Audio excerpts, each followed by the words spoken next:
Shalom semuanya. Udah makan belum? Kalau udah bahaya ngantuk soalnya. Belum ya? Oke. Kita kalau saya lontarkan sebuah kata komitmen kepada kita semuanya, kita pasti akan berpikir sesuatu yang harus kita lakukan dan kemudian kita mulai berusaha melakukan ini, itu, dan lain sebagainya. Dan seringkali yang terjadi adalah manusia kandas di tengah-tengah jalan. Seringkali sebuah komitmen yang diutarakan di awal itu merupakan sesuatu yang sangat-sangat luar biasa. Dan untuk menghidupi komitmen itu tidak mudah, dan untuk menghidupi komitmen itu membutuhkan sesuatu prinsip dan juga membutuhkan sesuatu pengertian yang benar. Karena kalau saya katakan komitmen, kita pasti berpikirnya saya akan lakukan ini, itu, dan kita mulai berusaha untuk memberikan yang terbaik pastinya. Dan itu sebabnya kalau ngobrol sama teman-teman dari HRD, selalu mereka bilang biasanya calon daripada pengerja yang akan kerja di situ, biasanya bilangnya saya akan berikan yang terbaik. Itu janji di awal. Dan janji-janji seperti ini dilakukan di dalam juga pernikahan, di dalam sebuah hubungan pelayanan dan lain sebagainya. Di awal semuanya hebat. Di awal semuanya dengan emosinya akan katakan bahwa saya akan berikan yang terbaik. Dan kemudian kita juga masuk ke dalam tahun yang baru, kita membuat New Year's Resolution, kita membuat resolusi buat tahun baru, bahwa saya akan lakukan ini, itu, dan kita semangat sekali karena itu adalah komitmen di awal. Dan ketika kita lakukan itu, kemudian kita akhirnya kandas di tengah jalan karena kita tidak pernah mempunyai apa yang harusnya kita punya, yang kita bisa berikan kepada kehidupan ini, khususnya kepada Tuhan dan juga kepada hubungan horizontal kepada sesama kita apalagi. Karena kita mulai dari titik di mana titik itu adalah titik di mana saya mau memberi. Saya pernah bahas arti daripada kekristenan, saya pernah membahas di tempat ini juga tentang arti daripada menerima dan memberi di dalam Tuhan. Dan ternyata yang kita harus pahami hari ini, kita tidak bisa memberi apapun yang kita nggak punya. Saya ulang ya. Saya atau saudara tidak bisa memberikan sesuatu yang kita nggak punya. Kita nggak punya ya kita nggak akan bisa kasih. Kita mau maksa untuk kasih, kita akan kandas. Itu komitmen sebenarnya. Jadi komitmen di dalam hidup ini, komitmen kepada Tuhan, vertikalnya, komitmen kepada horizontal, komitmen pada hidup dan lain sebagainya, itu pasti kandas di tengah jalan ketika kita mulai dari titik memberi. Kenapa? Karena kalau saya mau memberikan yang terbaik dalam hidup saya mau memberikan hidup saya yang terbaik, terlebih dahulu saya harus punya dulu yang terbaik. Kalau saya nggak punya yang terbaik, bagaimana saya bisa kasih yang terbaik? Bagaimana saya bisa mengasihi istri, anak, kemudian orang di sekitar saya, mulai dari keluarga kemudian kepada yang lain, kalau saya nggak pernah punya kasih Tuhan? Kalau saya nggak pernah punya yang terbaik, bagaimana saya bisa mengampuni musuh saya kalau misalnya yang dikatakan di Alkitab, ampuni musuhmu, kemudian mendahului dalam memberi hormat, saya tidak akan bisa lakukan, saudara nggak akan bisa lakukan itu sebelum kita menerima dan mengalami dan punya dan memiliki kasih yang adalah kasih Tuhan. Makanya Yohanes 13 ayat 34, saling mengasihi. Jadi itu dikatakan di dalam hubungan saling mengasihi sama seperti Kristus telah mengasihi kamu. Bukan sama seperti orang itu mengasihi saya, bukanlah. Jadi terlebih dahulu saya terima dulu kasihnya dia, saya komitnya, seringkali kita komitmen kita kebalik karena komitmen kita mulai dari titik memberi. Dan kita nggak punya sebelum kita bisa memberikan itu kita nggak punya dan kita nggak sadar kita dengan emosi katakan, saya bisa lah, saya bisa memberikan yang terbaik lah, saya bisa ini dan itu dan lain sebagainya. Tengah jalan kandas. Dan akhirnya konsistensi dalam kehidupan nggak pernah terjadi karena kita tidak punya sumber, kita nggak punya yang terbaik, kita nggak pernah ngalamin setiap hari curahan atau supply daripada kasihnya selalu tersendat-sendat, nggak pernah dialami dengan benar, kita nggak pernah punya terima yang terbaik, akhirnya gimana mau ngasih gitu loh. Biasanya kalau orang-orang yang suka nge-gym, gym itu paling rame bulan Januari sama Februari. Ada amin, saya amin duluan. Karena orang komitmen di awal tuh luar biasa. Tunggu aja bulan Maret, sepi lagi udah. Jadi orang yang konsisten itu susah. Saya dulu, sekarang saya udah enggak lagi ya. Jadi jangan habis khotbah ini nanti minta-minta dilatih. Dulu saya suka ngelatih di gym dulu. Sekarang saya udah nggak punya waktu dulu ya, dan saya berikan free loh dulu. Jadi saya selalu bilang sama teman-teman saya, ngapain bayar mahal-mahal, udahlah sama saya aja. Jadi saya dulu banyak sekali melatih teman-teman dari kepolisian di Jakarta, terus kemudian teman-teman yang lain lah. Satu hari ada 2 orang anak muda datang ke saya. Dan seperti biasa udah terlalu banyak kan orang-orang seperti begini yang datang terus nanya-nanya doang, ujung-ujungnya besoknya hilang lah pasti. Jadi saya merespon mereka tuh juga malas-malesan gitu loh. Yang satunya gemuk, dia mau turun 20 kilo, yang satunya kurus kecil, dia mau tebelin badannya katanya. Datang kepada saya di awal nanya-nanya segala macam, saya ngomongnya juga seperlunya, males gitu ngeladenin, karena besok-besok juga pasti hilang nih orang-orang kayak begini. Besoknya mereka datang lagi, besoknya mereka datang lagi, besoknya mereka WhatsAppin saya, besoknya lagi mereka mau makan seperti yang saya makan, mereka mau jaga makan, besoknya lagi mereka datang, dan mereka datang, dan mereka datang, dan mereka latihan sama saya 1,5 tahun. Di tengah jalan saya minta maaf sama mereka. Saya bilang, guys, minta maaf ya, karena rupanya kalian 2 orang pertama dari sekian ratus orang yang pernah datang, yang gak pernah nongol lagi, karena semuanya cuman hebat di awalnya aja, gak seperti kalian. Bapak Ibu, mereka begitu konsisten. Hari ini yang gemuk, yang mau turun 20 kilo, itu karena dia mau masuk sekolah penerbangan. Ini kejadian kira-kira udah 15 tahun lalu. Hari ini yang gemuk itu, dia udah jadi kapten salah satu maskapai penerbangan yang hebat di Malaysia. Udah kapten loh. Dia lulus sekolah penerbangan, dia waktu terbang pertama, dia sekolah penerbangan, dia terbang solo, dia video call saya dari atas. Nangis dia. Om Billy, aku udah kurus, Om Billy thank you ya gitu. Nangis dia. Yang kurus, yang mau tebelin badan, juara 2 elemen. Dua-duanya berhasil, dua-duanya luar biasa. Saya minta maaf sama mereka. Saya bilang orang seperti kalian jarang. Karena orang yang memberikan komitmen jarang. Tahu gak mereka bilang apa? Sebelum saya bisa memberikan yang terbaik dalam hidup saya. Ini ngomongannya mereka. Saya harus deket-deket sama om katanya. Saya sempat sebel juga, jangan panggil om, kenapa sih? Tua banget sih kayaknya. Kak gitu kenapa gitu. Jadi saya harus deket-deket om katanya. Supaya saya kecipratan nih semangatnya katanya gitu. Makanya tiap hari loh. Saya latihan tuh 5 kali seminggu. Tiap jam 4:30 sore waktu itu. Waktu itu saya masih kerja full time, jadi sore-sore saya bisa latihan sama mereka. Gak mudah komitmen. Nah Alkitab udah ngasih tahu gimana nih caranya kita bisa memberikan yang terbaik kepada Tuhan dan juga kepada horizontal. Sederhana sebenarnya. Coba lihat Yohanes 15 ayat 9. Yohanes 15 ayat 9. Seperti Bapa telah mengasihi aku, demikianlah juga aku telah mengasihi kamu. Nah ini kuncinya, tinggallah di dalam kasihku itu. Kalimat-kalimat seperti begini ya, seringkali diabaikan di Alkitab. Nggak dibaca serius, dibacanya lewat-lewat aja. Kita nggak dapat esensinya, kita nggak dapat maknanya, padahal Yohanes nulis ini, perkataan Yesus ini sungguh dahsyat dan luar biasa, karena rentetannya kemana-mana nih dari ini. Coba lihat ya, coba kita lihat pelan-pelan. Tinggallah dalam kasihku. Nah, tinggal di dalam kasihnya itu artinya saya belajar terima kasih Tuhan dan saya belajar untuk sadar bahwa Tuhan itu mengasihi saya. Sesederhana itu loh. Sesederhana itu karena saking sederhananya, karena saking sering didengar, kita abaikan lama-lama.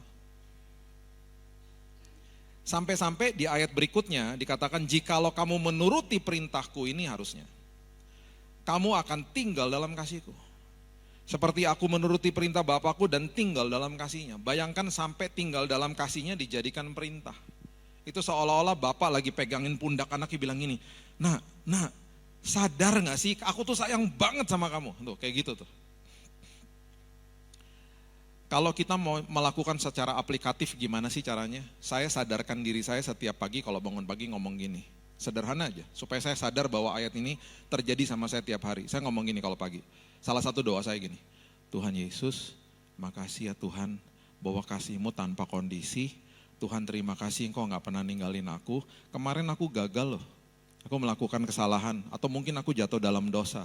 Tuhan gak pernah ninggalin aku loh. Tuhan terima kasih ya Tuhan. Karena Engkau adalah Bapa yang setia, Engkau tinggal di dalam aku, Roh Kudus gak pernah ninggalin aku. Dia adalah meterai keselamatan dalam hidupku. Makasih Tuhan Engkau gak pernah berseberangan sama aku. Terima kasih hari ini Engkau tidak menuduh, menghukum, menghakimi. Engkau gak lagi murka sama manusia. Perdamaian terjadi di kayu salib, keadilan Tuhan dan kasih Tuhan bertemu di kayu salib. Makasih ya Tuhan buat semua kasih-Mu. Makin saya ngomong begitu, saya makin sadar betapa hebat kasih-Nya kepada saya. Saya makin mau jauh-jauh dari dosa. Saya makin tanpa disadari ya, saya melewati hari demi hari ngalamin kasih-Nya yang luar biasa. Dan tercelik mata ini untuk melihat kebaikan Tuhan dalam hal-hal kecil dalam hidup. Hal kecil aja terjadi, bilang ini, makasih ya Tuhan anugerah-Mu luar biasa. Makasih ya Tuhan anugerah-Mu dahsyat. Itu loh, jadi hal kecil aja, dapat tempat parkir aja, makasih ya Tuhan tempat parkirnya di sini gak jauh-jauh. Jadi hal-hal kecil gitu-gitu akhirnya kita bilang makasih ya Tuhan, makasih ya Tuhan. Terus hal-hal buruk misalnya terjadi misalnya, makasih ya Tuhan masih ada hari-hari yang lebih baik dan akan lebih baik lagi besok. Hidupnya akhirnya penuh dengan ucapan syukur. Dan hidupnya penuh dengan kasih-Nya Dia karena kita perkatakan kepada jiwa kita seperti Daud suka ngomong sama jiwanya. Tuhan terima kasih Tuhan Engkau sayang sama aku. Itu sebabnya saya tuh gemes banget kalau dengerin orang lagi berdoa, apalagi doa syafaat. Terus doanya nangis-nangis gini, Tuhan Yesus jangan tinggalkan kami Tuhan. Terus jemaatnya nangis-nangis juga, iya Tuhan jangan tinggalkan. Gemes saya, gak pernah ditinggalin, jangan baperan deh. Roh Kudus tuh menterai keselamatan, jadi harusnya tuh doanya gini, makasih ya Tuhan kau gak pernah tinggalin aku Tuhan. Gitu dong. Ini ya karena kita baca ini udah mungkin terlalu sering, terus dari mimbar kata Tuhan mengasihimu, kita amin-amin aja. Itu jadi bahasa klise tau gak? Bahasa yang biasa didengar, familiar. Karena terlalu biasa, kita gak dapat esensinya lagi betapa hebatnya kasihnya Dia sama kita. Dan akhirnya kita kehilangan momen-momen itu. Sebelum saya bisa komit sama diri saya, sebelum saya bisa komit sama firman Tuhan, terlebih dahulu tinggal dalam kasih-Nya. Itu komitmen yang paling hebat udah. Karena gini, alurannya itu gini, dari vertikalnya saya terima kasih-Nya, baru nanti hidup saya berbuah. Nah coba sekarang lihat, ayat 11. Buah yang pertama daripada orang tinggal di dalam kasih-Nya Tuhan, ini buah ya, ini buah roh loh. Ayat 11 dikatakan begini, semuanya itu kukatakan kepadamu supaya apa? Sukacitaku ada di dalam kamu dan sukacitamu menjadi penuh. Oke. Sekarang saya buktikan betapa dahsyatnya Alkitab kita, betapa hebatnya buku ini. By the way kemarin saya ngobrol-ngobrol meeting sama teman-teman dari Lembaga Alkitab Indonesia. Bapak Ibu tahu Alkitab dalam bahasa Indonesia TB2 ya, sekarang udah TB2. Itu satu tahunnya dicetak 1 bulannya dicetak 1,8 juta. Yang dibagikan kemana-mana. Dibagikan ke seluruh bangsa ini 1,8 juta. Dan itu dibagikan lewat Gideon sekitar 800 ribu. Dan hampir 1.900.000 itu dibagikan lewat retail dan lain sebagainya. Jadi Alkitab itu luar biasa, saking luar biasanya. Sampai-sampai orang tuh sampai hari ini menjadi buku terlaris di dunia. Bayangin coba. Jadi Alkitab kita itu saking dahsyatnya, dan kalau kita sampai take it for granted, kita sampai abaikan firman yang ada di situ, kita nggak baca dan lain sebagainya, kita yang rugi. Karena salah satu buktinya adalah, ini ditulis sama Yohanes toh. Coba sekarang kita lihat apa yang Paulus tulis. Dalam waktu yang berbeda, dan ini orang yang berbeda, dan Alkitab tidak pernah kontradiktif. Coba lihat. Bapak Ibu kalau saya bilang buah roh, pasti ingat Galatia 5 toh, ayat 22. Coba lihat, Galatia 5 ayat 22. Galatia 5 ayat yang ke-22. Saya cuma mau kasih bukti aja, betapa dahsyatnya firman Tuhan. Ayat 22 bilang apa? Tetapi buah roh ialah apa? Dimulai sama apa? Kasih. Tinggallah di dalam kasihku toh. Habis kasih langsung berbuahnya apa? Suka. Habis kasih ditulis apa sama Paulus? Suka. Iya. Oke, kita tarik lagi deh lebih dalam. Abis sukacita disebutnya apa? Damai sejahtera toh? Sekarang sebelum kita balik ke Yohanes 15 ya, saya cuma mau kasih bukti aja. Coba lihat Filipi 4 ayat 4. Filipi 4 ayat 4 sampai ayat yang ke-7. Coba lihat. Dimulai dengan apa? Bersukacitalah kan, senantiasa dalam Tuhan. Sekali lagi kukatakan bersukacita. Jadi tinggal dalam kasihnya, dikasih buahnya, buah rohnya adalah sukacita. Ingat, di dalam kitab Korintus yang menumbuhkan buah roh itu adalah Tuhan, bukan saudara atau saya. Oke, pahami ya. Yang menumbuhkan buah kebenaran itu Tuhan. Jadi tinggal dalam kasihnya, sukacitanya muncul. Itu buah roh. Damai sejahteranya muncul nantinya. Hendaklah kebaikan hatimu diketahui semua orang. Tuhan sudah dekat, ayat 5. Janganlah hendaknya kamu khawatir tentang apapun juga, nyatakan dalam segala hal keinginanmu kepada Allah dalam doa permohonan dengan ucapan, perhatikan ayat 7, damai sejahtera Allah yang melampaui segala akal akan memelihara hati dan pikiranmu dalam Kristus. Tadi ayat 4 mulainya dengan kata apa? Bersuka, urutannya jelas ya, kasih, sukacita, damai sejahtera. Hebat kan Alkitab kan? Karena sumbernya cuma dari Tuhan. Ditulis sama puluhan orang memang, sumbernya satu. Jadi itu contohnya, itu yang luar biasanya kan itu gitu. Coba kita balik lagi Yohanes 15. Yohanes 15. Jadi buahnya kita udah paham ya, buahnya itu adalah buah yang pertama adalah sukacita. Kita punya sukacita, kita punya damai sejahtera.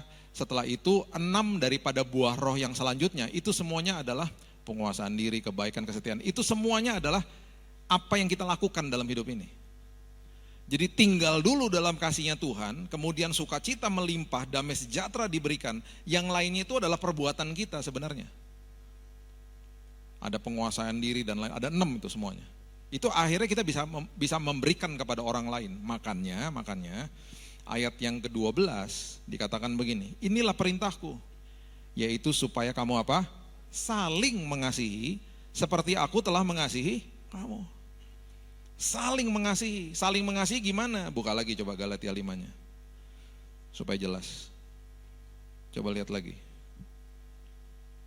Tetapi buah roh ialah kasih toh, sukacita dan damai sejahtera ya. Tinggal dalam kasihnya, buah rohnya itu kemudian dikasih sama kerajaan sorga, yaitu sukacita dan damai sejahtera di dalam sini. Sekarang itu kan vertikalnya nih, ini vertikalnya nih dapat nih.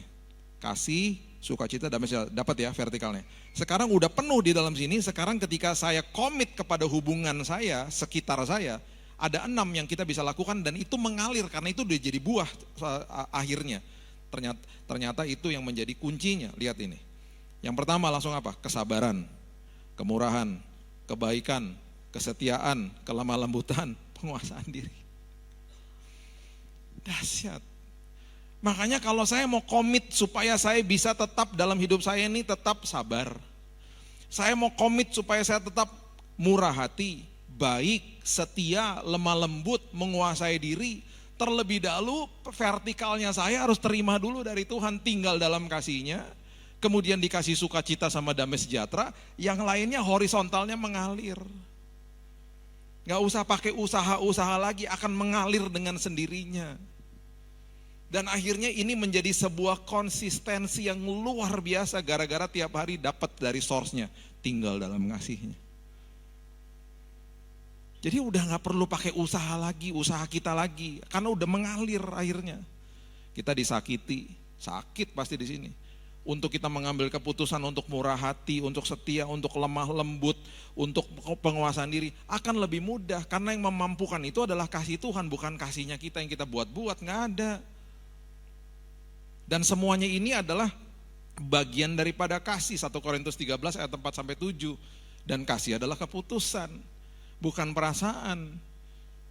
Jadi kalau kita mau sabar, kita mau murah hati, mau baik, mau setia, mau lemah lembut, ini semuanya keputusan. Kita akan lebih mudah ambil keputusan itu karena udah punya di dalam sini. Saling mengasihi sama seperti aku telah mengasihimu. Saling mengasihi karena kamu tinggal dalam kasihku. Saya berdoa Bapak Ibu mengerti ini dengan benar supaya kalau kita komitmen, kuncinya cuma satu, tinggal dalam kasih Tuhan. That's it.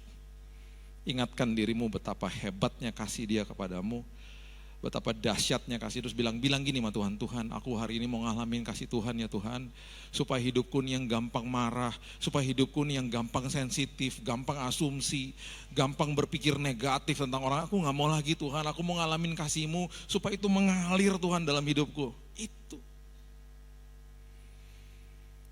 Orang yang akhirnya mengerti tentang ini, dia akan memberikan komitmen dalam hidupnya seperti ini. Coba lihat Daniel pasal yang ketiga, ayat 17 dan 18. Daniel pasal yang ketiga, ayat 17 dan 18. Jika Allah kami yang kami puja sanggup melepaskan kami, maka Ia akan melepaskan kami dari perapian yang menyala-nyala itu dan dari dalam tangan-Mu ya Raja. Ini cerita tentang Sadrak, Mesak, dan Abednego yang diperhadapkan dengan tungku api. Kalau mereka nggak menyembah patung itu, mereka diharuskan nanti harus dijebloskan ke dalam tungku api. Sadrak, Mesak, Abednego sama Daniel itu adalah anak-anak muda yang pandai-pandai, keturunan kerajaan diambil dari Yerusalem, dibawa ke Babel waktu Raja Nebukadnezar menyerang Yerusalem. Ini anak-anak muda yang masuk ke dalam pengasingan ke Babel. Jadi mereka ini cinta Tuhan sebenarnya. Tiba-tiba mereka disuruh berhadapan sama sebuah komitmen yang luar biasa ini. Kalau kamu gak nyembah patung itu, kamu dijebloskan ke dalam tungku api. Nah Bapak Ibu, berarti mereka dihukum mati, dibakar hidup-hidup loh. Nah hukuman mati atau capital punishment yang terjadi dalam dunia ini hari ini, itu cukup manusiawi sebenarnya. Karena regu tembak, kalau menembak manusia itu harus beberapa regu itu, nembaknya itu dada sebelah kiri, supaya kena jantungnya dalam sepersekian detik, kematiannya gak begitu berasa lah, manusiawi jadinya. Di Amerika dikenal dengan namanya lethal injection, seperti kayak dibius gitu terus hilang orangnya meninggal. Nah ini dibakar hidup-hidup loh. Kita udah tahu cerita ini, kalau kita besar di sekolah minggu apalagi kita dapat visual aid-nya, kita udah tahu ketika mereka dimasukkan ke dalam tungku api ada malaikat Tuhan dan ada kemungkinan justru itu Tuhan sendiri berdiri bersama dengan mereka jadi berempat di dalam situ dan tidak ada sehelai dari jubah mereka yang terbakar. Kita udah tahu ujung ceritanya, mereka mana tahu. Yang mereka lihat adalah tungku api yang begitu panas dan orang yang memanaskan tungku api mati kok di depannya.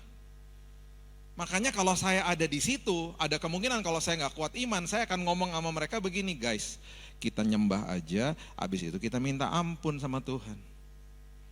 Gue nggak mau dibakar hidup-hidup, makanya namanya bukan Sadrak, Mesak sama Billy, Sadrak, Mesak sama Abednego. Karena yang mereka katakan setelah itu dahsyatnya luar biasa. Coba lihat ayat 18. Tetapi seandainya tidak, kami tahu Tuhan kami sanggup. Tetapi seandainya tidak, Dia tidak tolong kami, Dia tidak memberikan apa yang kami inginkan. Kami akan mati martir di dalam situ.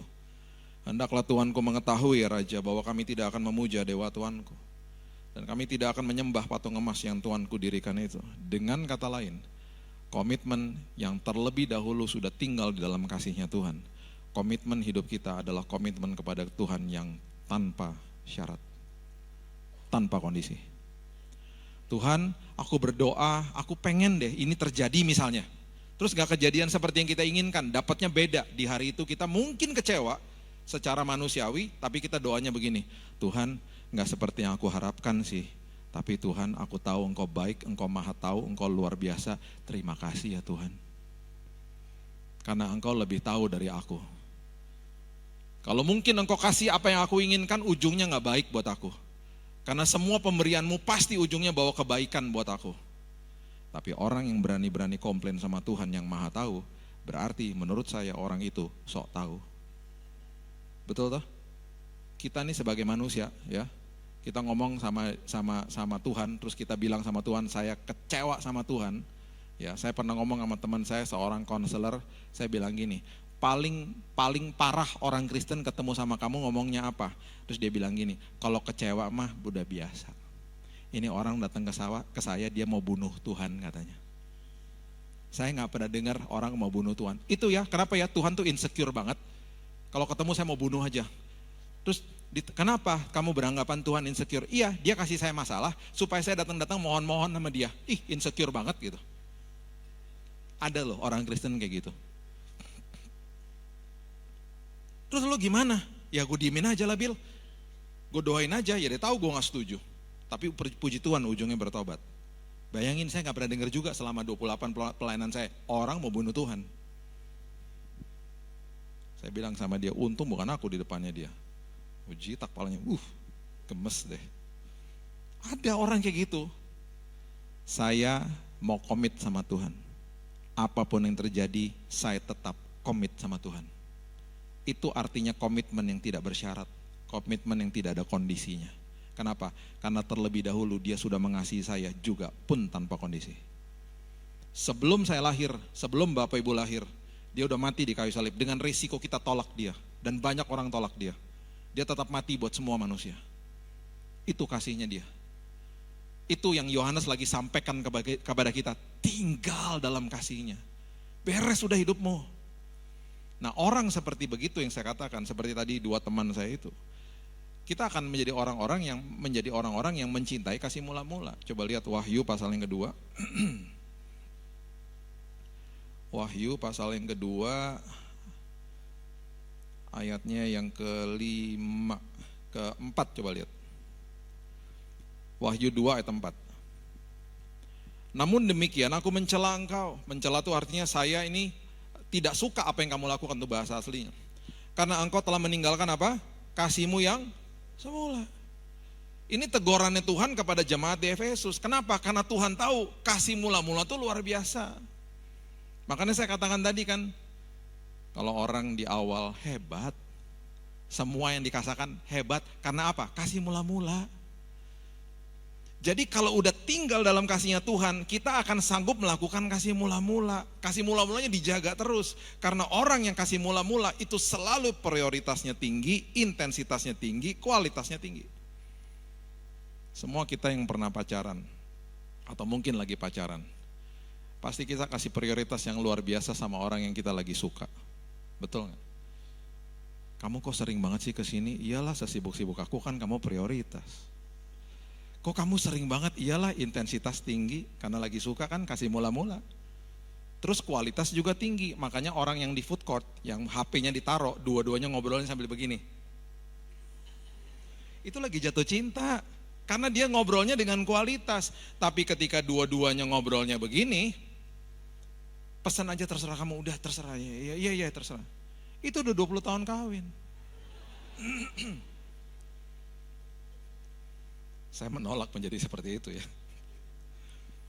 Kemarin 3 minggu lalu, kami pergi ke Los Angeles, kami ada meeting juga, dan nanti saya ceritain meetingnya apa.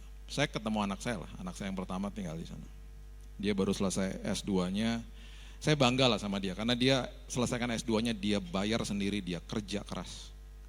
Dan kemarin pertama kali dia memperkenalkan saingan saya, yang adalah pacarnya dia. Saya punya saingan nih sekarang. Jadi pacarnya datang dan mau kenalan, jadi kenalan sama pacarnya. Tapi kami sejahtera sih, lihat nih pacarnya gitu. Karena cinta, yang penting kan cinta Tuhan ya. Saya terkesima juga waktu ke gereja, saya juga agak malu karena dia bawa Alkitab yang besar sama buku tulis, dia nulis. Saya dalam hati gini, kayak aku zaman dulu, cuman aku sekarang kok jadi kayak beda ya, kayak ini hebat banget nih anak gitu. Hebat lah. Nah, setiap kali kita nyampe di sebuah tempat, saya naik mobil anak saya di sini, setirnya kan kiri, pacarnya yang bawa mobilnya, saya di belakang dia, istri saya, terus ada sepupu saya. Setiap kali kita sampai di sebuah tempat, saya keluar dari mobil, saya bilang, Kak, kok kamu gak keluar? Gak boleh, Dad. Gak boleh, kenapa? Karena pacarnya harus keluar sampai ke sini, pintunya dibukain. Terus saya ngeliatin pertama gini, dibukain. Saya malu dong. Saya tutup lagi pintunya, baru saya buka lagi, saya bilang, ayo sayang keluar, saya juga gitu sama istri saya.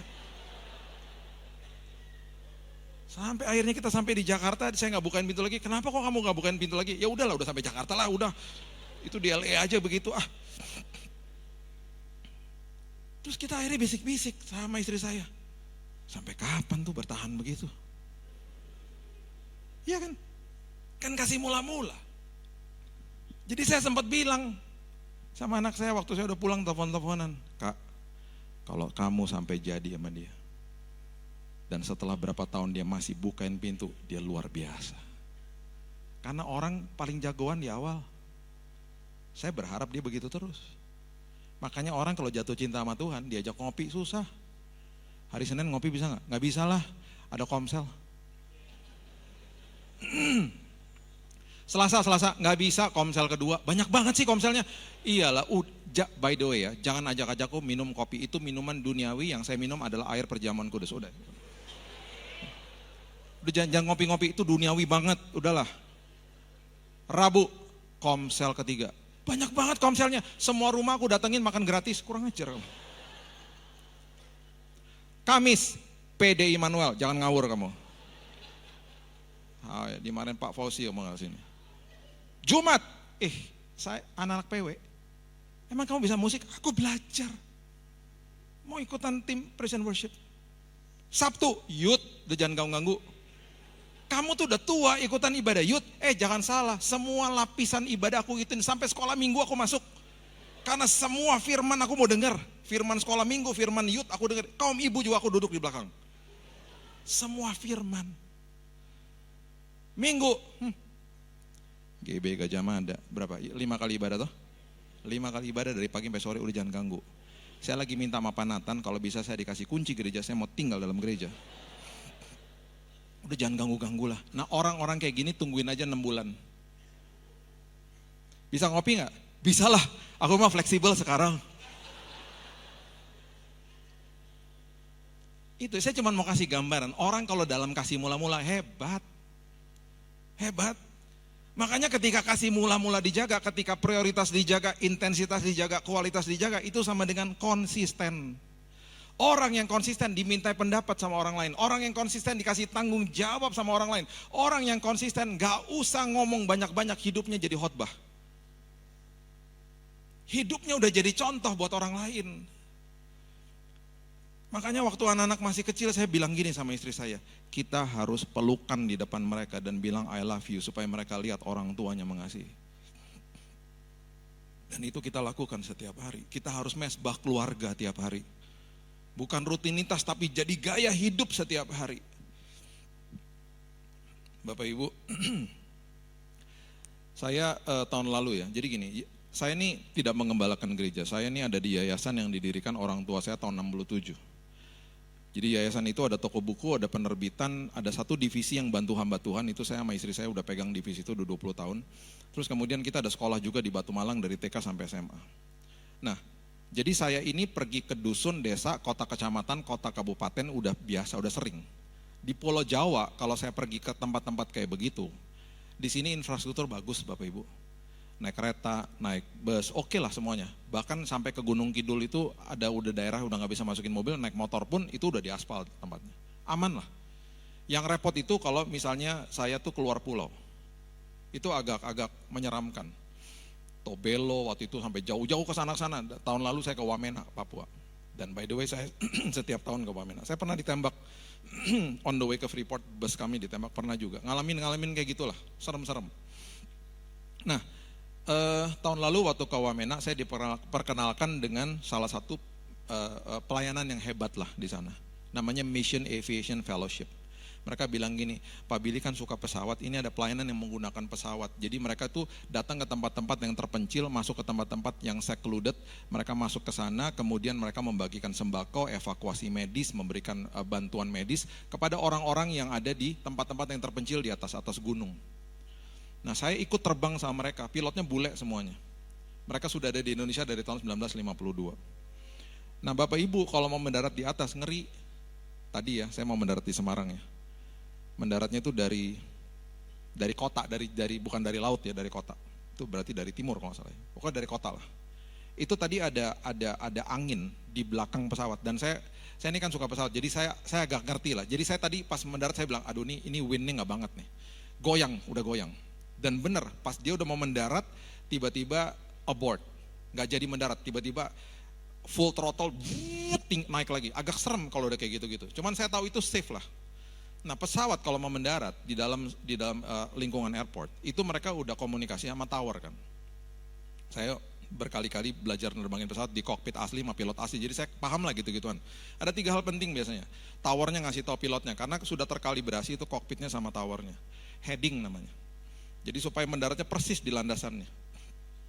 Kan ini pokoknya harus persis. Kemudian Dia akan kasih tahu lagi sama towernya dikasih tahu maintain altitude, ketinggian harus sekian gitu. Karena di atas sama di bawah ada pesawat juga biasanya kalau airportnya rame. Sama maintain speednya harus persis gitu karena di depan sama di belakang mungkin juga ada pesawat yang lagi mau mendarat. Jadi itu mereka komunikasi terus. Nah kita kalau mau mendarat di atas gunung nggak ada tower lah. Yang ada pilotnya patokannya pohon gitu. Pohon. Jadi serem kan? Mendaratnya tuh di rumput, di kerikil-kerikil gitu, dan kita harus muter-muterin dulu supaya suku yang ada di bawah tahu pesawat mau mendarat, supaya kalau mereka punya babi, babinya dipeluk. Supaya ketika pesawatnya mendarat, babinya nggak lari ke landasan, nabrak pesawat, bahaya, pesawatnya bisa rusak. Nah jadi kita mendarat ke situ, terus sukunya ngomong gini sama saya.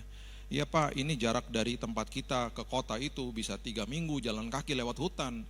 Jadi nggak ada jalanan sama sekali, tidak ada infrastruktur. Nah, saya bilang kok saya heran, loh kalau nggak ada infrastruktur jalan, tidak ada jalanan untuk logistik, kok kamu bisa bangun rumah gereja, ya bentuknya kayak rumah tapi gereja ya, dan cukup baik bangunannya. Iya Pak, itu dasarnya kita ambil dari batu-batu yang ada di sini, ada yang kali kita ambil supaya jadi fondasi. Kayu-kayu bisa dari pohon-pohon, materi-materi di atas itu naik pesawat secara berkala. Oh gitu. Terus mereka bilang juga, iya Pak sekarang kita lagi posisi lagi bangun klinik. Tiba-tiba mereka bilang gini, puji Tuhan Pak Pendeta, kami di sini nggak ada pendeta. Terima kasih Tuhan kirim Pak Pendeta jauh-jauh datang ke sini. Saya dalam hati, maksud loh? Sudikah Bapak Pendeta tinggal bersama kami di sini Pak? Saya bilang, saya masih punya karunia untuk mengunjungi saja. Kalau karunia tinggal belum, saya bilang gitu. Jadi kalau satu hari saya tidak nongol di Gajah Mada di sini di Semarang, ada kemungkinan saya sudah di atas gunung di Papua ya. Saya bilang, tapi saya jatuh cinta sama pelayanan-pelayanan seperti begitu. Karena memang saya dari kecil sama orang tua saya udah begitulah. Papa saya pendiri Gideon buat Indonesia, bagi-bagi Alkitab di mana-mana. Kami udah biasa ngalamin hal-hal kayak gini-gini. Jadi udah darah daging lah dari kecil ya. Jadi saya terkesima dan saya akhirnya bergabung lah sama MAF ini. Saya bilang saya mau jadi ambasadornya kalian for free, volunteer. Saya nggak mau dibayar, saya mau sukarela, saya mau supaya bisa sinergi. Nah kemarin waktu kita ke Amerika, kami bayar sendiri. Kami bilang saya email mereka, saya bilang saya mau datang ke markasnya kalian, saya mau belajar tentang apa yang kalian lakukan buat Indonesia. Kalian gak usah bayar saya nggak mau dibayar, saya bilang gitu. Saya mau datang, saya mau lihat dan saya juga mau ikut terlibat karena saya malu sebagai orang Indonesia ada pelayanan yang luar biasa dari tahun 52 loh. Dan mereka rupanya memang pelayanan yang menggunakan pesawat, mereka ada di 12 negara yang paling besar mereka bantu di Indonesia. Dengan 12 pesawat, dengan ratusan staf yang ada jadi ada 10 pesawat di Papua, ada 2 di Kalimantan. Saya belajar. Saya buka ya pintu lobinya kantor. Kita meeting 3 hari di sana. Di lobi itu ada bangkainya pesawat. Sebentar saya kasih ayat yang terakhir supaya Bapak Ibu mengerti. Bangkai pesawat itu adalah bukti dan tanda daripada komitmen. Kenapa saya katakan begitu? Karena gini, setiap kali kita komit sama Tuhan, setiap kali kita komit sama apapun yang kita lakukan, tandanya itu membawa kesaksian bagi banyak orang. Oke, sebelum saya lanjutkan, kita buka dulu ayatnya. Lukas 24, coba lihat. Lukas pasal yang ke-24, ayatnya yang ke-38. Dikatakan begini. Akan tetapi ia berkata kepada mereka, mengapa kamu terkejut dan apa sebabnya timbul keraguan-raguan di dalam hati kamu? Oke. Mengapa kamu terkejut dan apa sebabnya timbul keraguan-raguan dalam hati kamu? Nah, keraguan-raguan dijawab sama ini, coba lihat. Lihatlah tanganku dan kakiku, aku sendirilah ini, rabalah aku dan lihatlah karena hantu tidak ada daging dan tulangnya seperti yang kamu lihat ada padaku. Keraguan-raguan dijawab sama tanda. Yesus bilang apa? Ini loh tandanya. Aku gak pernah turun dari salib. Kamu ragu-ragu bahwa aku bangkit. Ini loh aku, ini aku nih. Semua komitmen pasti ada tandanya. Dari hal yang sederhana misalnya begini. Orang yang ngajakin kita main tenis misalnya. Kalau dia komitmen, tangannya pasti besar sebelah. Gak mungkin enggak. Saya kemarin makan malam dengan seorang dokter di Solo. Teman lama saya. Dan saya ngobrol sama dia, sudah beberapa tahun saya sudah kenal dia. Dan dia bilang dia pemain tenis. Dan dia buktikan, dia buka baju lengan tangan panjangnya. Tangannya besar sebelah. Saya bilang, oh ini komitmen. Orang yang komitmen pasti ada tandanya. Orang yang komit belajar sebuah bidang pendidikan atau bidang pengetahuan yang tertentu, ketika diajak ngomong, oh udah kayak air. Karena dia komit belajar hal itu. Ya. Orang yang komit ikut Tuhan, memberikan yang terbaik kepada Tuhan, hidup di dalam firman-Nya, tinggal dalam kasih-Nya, kesaksian hidupnya pasti dahsyat. Dari apa? Kesaksian hidup yang dia lakukan. Dia gak usah banyak ngomong, apa yang dia lakukan, konsistensi, itu tandanya.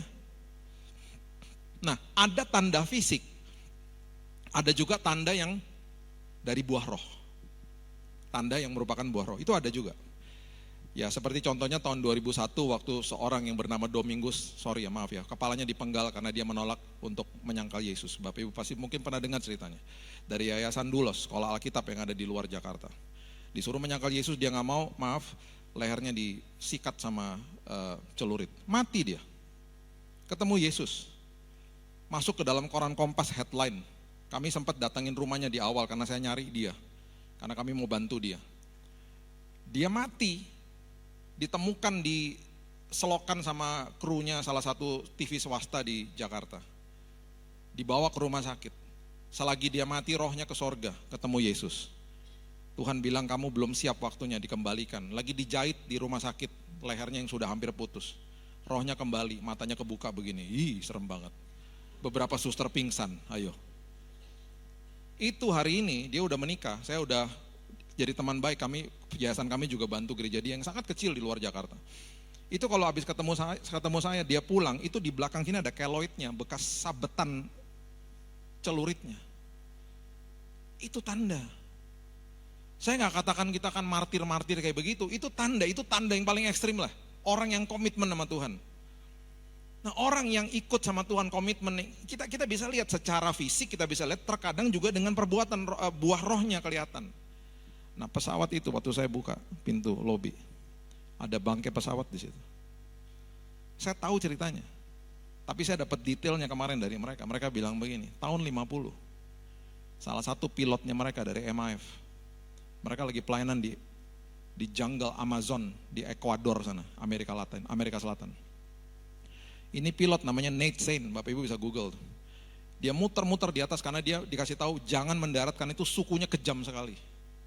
Dia mulai lempar-lempar sembako ke bawah supaya menjalin hubungan dengan mereka. Singkat cerita ya, ketika dia sudah mulai merasa bahwa mereka sudah mulai responsif, responnya sudah baik karena dia kasih sembako, kasih makanan, dia memberanikan diri mendarat di sana. Di awal semua masih oke. Tiba-tiba ada suara-suara sumbang lah di antara sukunya, ada yang juga bilang itu ancaman, dia orang asing dan lain sebagainya. Singkat cerita ya, Nate ini dibunuh sama suku itu. Jenazahnya dibuang ke sungai, pesawatnya dibuang ke sungai. Setelah berapa tahun setelah itu pesawat akhirnya diambil dari dasar sungai itu, dibawa ke markasnya MAF, ditaruh di lobinya sebagai tanda komitmen mereka. Bapak Ibu tahu apa yang terjadi? Mereka nggak stop. Mereka tetap datangin suku itu. Hari ini 80% dari suku itu sudah terima Yesus. Terima Yesus. Dan yang luar biasa yang membuat saya terharu sekali. Mereka bilang begini, Pak, Bapak tahu nggak anak daripada Nate Saint beberapa tahun yang lalu pergi ke sana Pak dan dibaptis di sungai di mana jenazah bapaknya dibuang. Itu komitmen. Saya lihat bangkai pesawat itu, saya pegang dan saya lihat Tuhan, ini luar biasa, orang rela untuk lakukan ini untuk kerajaan sorga. Saya terkesima lah, saya diberkati banget kemarin ke sana. Saya banyak belajar, saya bilang saya harus bantu pokoknya. Itu tanda komitmen. Jadi Bapak Ibu, hidup ini pasti ada masalah. Kabar baiknya, Tuhan itu adalah ahli bangunan. Dia adalah the master builder, ahli bangunan dalam hidup kita. Itu Alkitab sudah katakan itu. Dan materi yang paling mahal yang dia pakai untuk membangun hidup kita adalah masalah. Sehingga yang terjadi adalah kita memiliki kehidupan yang imannya teguh, karakternya tidak goyah. Karena Tuhan menggunakan masalah untuk membangun hidup kita. Jadi kalau ada masalah bilang, makasih Tuhan. Karena yang mengerjakan yang membela aku bukan diriku tetapi Tuhan. Dan Tuhan lagi pakai masalah itu untuk membuat aku lebih kuat lagi. Itu Tuhan.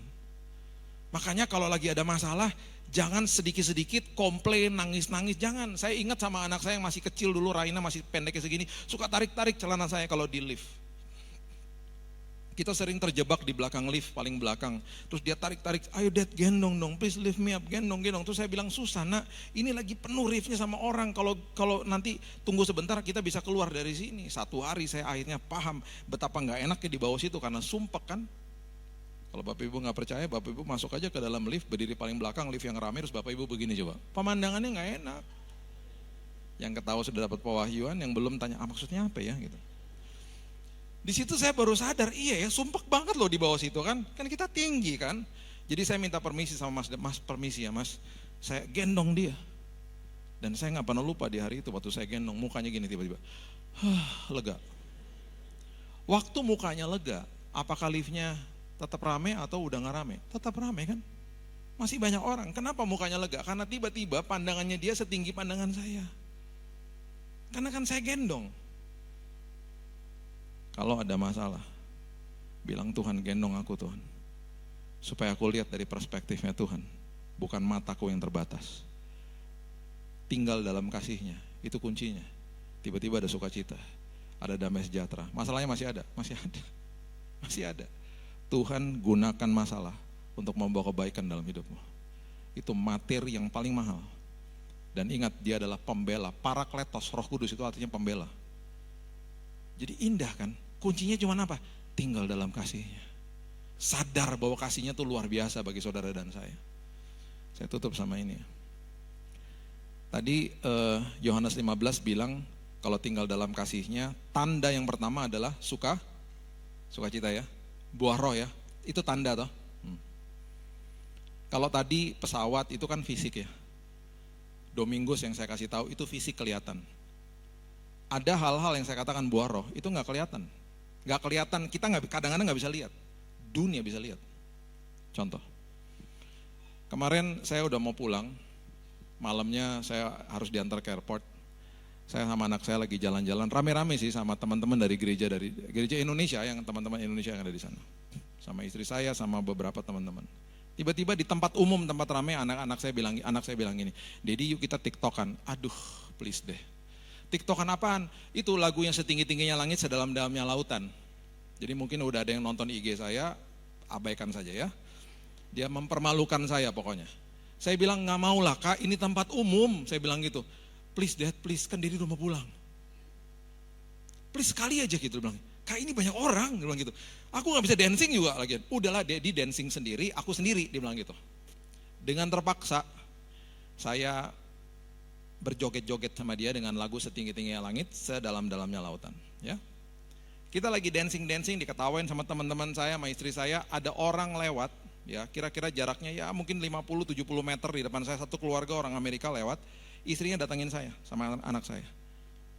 Tahu gak, ini kata-kata dia yang pertama ya, kata-katanya begini dalam bahasa Inggris. Guys, I see joy in your face. Saya lihat sukacita dalam muka kalian. Terus dia ngomong gini, boleh gak saya ikutan dancing sama kalian? Oh boleh. Saya juga bingung, ini kenapa mau ikutan, kok jadi rame nih tiktokannya gitu. Boleh. Terus saya bilang, saya gak ngerti dance-nya gimana. Jadi terus dia bilang, gak apa-apa, kalian dance, saya dance sendiri. Dia bilang gitu, jadi kita gaya 3 berbeda-beda. Bapak Ibu tahu gak dia bilang apa habis itu? Dia bilang gini, saya terjemahkan, dia bilang gini. Hidup saya kosong. I feel emptiness in my life for a long time. Untuk lama sekali saya ini kosong hidup saya. Tadi pas saya lewat, saya lihat muka kalian penuh dengan sukacita. Saya pengen sekali ngalamin sukacita itu walaupun cuma sebentar, makanya saya mau dance sama kalian. Wow. Jadi kita dancing bertiga. Karena lagunya lagu rohani toh. Tuhan udah atur kan, jadi kesempatan bisa bersaksi. Saya bilang, Bu, Ibu tahu gak nih lagu dalam bahasa Indonesia? Oh ya, katanya gitu. Saya pernah ke Bali loh, oh ya, boleh gak saya kasih tahu arti daripada lagu ini? Saya bilang gini, Bu, setinggi-tingginya langit, sedalam-dalamnya lautan, gak ada yang melebihi kasih Yesus buat hidupmu. Dia nangis, dia bilang thank you, terima kasih. Memang betul-betul saya harus kesini, saya tadi terdorong sekali hati saya, terima kasih buat pesannya, dia bilang begitu. Dia kembali dengan terharu dan saya berdoa, Tuhan jawab kebutuhan dia. Kalau dia belum terima Yesus, biarlah momen itu menjadi momen dia terima Yesus. Saya nggak tahu, kita ngobrol cuma sebentar. Habis itu kita stop, saya lihat-lihat dan anak saya bilang, wow. Anak saya lihat saya, wow, kok bisa ya? Saya bilang itulah kehidupan ketika dunia ragu-ragu, dunia yang penuh dengan kegelapan bisa lihat buah roh dalam hidupmu. Dan buah itu selalu dinikmati sama orang lain. Terus anak saya bilang gini, makanya kalau diajak TikTokan iya aja. Ya nggak gitu juga lah, malu kan di sini. Sebuah momen TikTokan jadi sebuah momen penginjilan. Karena hal yang sangat sederhana, dunia melihat buah roh dalam hidupmu. Komitmenmu akan menghasilkan buah yang luar biasa. Kuncinya Alkitab sudah kasih tahu, sangat sederhana. Tinggal dalam kasihnya. Dia sayang sama Bapak Ibu dan saya. Dia gak pernah marah, dia gak murka, dia mendisiplinkan kita betul. Dia sangat sayang sama kita. Dan kalau kita menikmati kasih sayangnya, kita makin jauh-jauh dari dosa. Kita makin hati-hati sama hidup ini. Kita makin banyak kelimpahan kasihnya. Kita akhirnya bisa menjadi orang yang setia, orang yang lemah lembut, orang yang penguasaan dirinya luar biasa. Dan kita akan menemukan diri kita gini, kok enak ya lakukan ini ya, udah bukan dengan usahaku lagi. Karena terlebih dahulu kita sudah menikmati kasih dia dalam hidupmu. Kita sudah terima yang terbaik, kita bisa memberikan yang terbaik. Berikan tepuk tangan kita untuk Tuhan kita.